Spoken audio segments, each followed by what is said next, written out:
रीवा जिले के नदी नालों का अस्तित्व बचाने के लिए एक बार फिर सामाजिक कार्यकर्ता द्वारा आवाज उठाते हुए कलेक्टर से शिकायत की गई है। सामाजिक कार्यकर्ता का आरोप है कि एक और जहां रीवा की जीवन दायिनी कहे जाने वाली बिछिया और बीहर नदी पर भूमाफियाओं की नजर है, जो नदी के दोनों छोर को समतलीकरण कर पाटने का काम कर रहे हैं, तो वहीं शहर के भीतर नालों पर रसूखदारों का बेजा कब्जा है।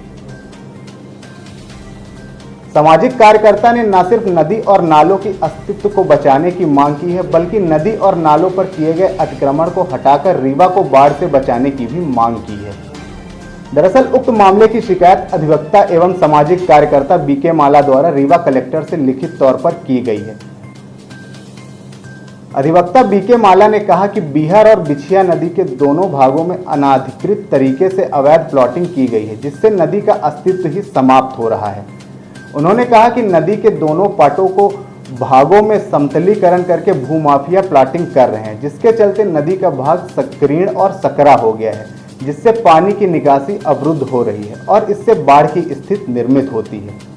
इसके अलावा उन्होंने रीवा जिले के अधिकतर बड़े नाले चदुआ, धीरमा, अमहिया, करहिया, रतहरा, अनंतपुर नाला व अन्य बड़े छोटे नालों पर भी अवैध तरीके से किए गए कब्जे को हटाने की मांग की है।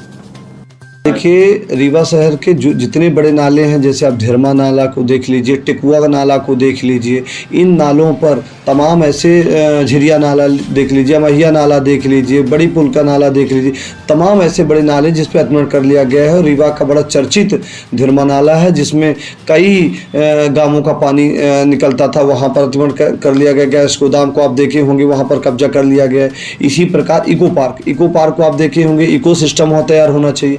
वहाँ पर छोटे छोटे हर प्रजाति के जीव वहाँ पनपते हैं। तो ऐसे सिस्टम में यदि कंक्रीट आप एरिया कर देंगे, वहाँ डेवलप कर देंगे, पक्का निर्माण कर दें, तो इकोसिस्टम डेवलप नहीं हो पाएगा। इकोसिस्टम को आप नष्ट कर रहे हैं, तो ये शासन के रेगुलेशन के विपरीत है। और आप नदी के चारों तरफ किसी प्रकार का कंक्रीट या किसी प्रकार का पक्का निर्माण वहाँ पे नहीं कर सकते।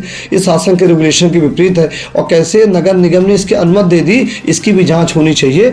और हम आपके माध्यम से कहना चाह रहे हैं कि सरकार को त्वरित संज्ञान लेना चाहिए कि नदी के दोनों एरिया में बसाहट नहीं होना चाहिए, बल्कि वहाँ पेड़ पौधे और पाथवे बनने चाहिए। और जो भी बेजा कब्जा किया गया है, उसके खिलाफ त्वरित कार्रवाई होनी चाहिए शासन के रेगुलेशन के अंतर्गत।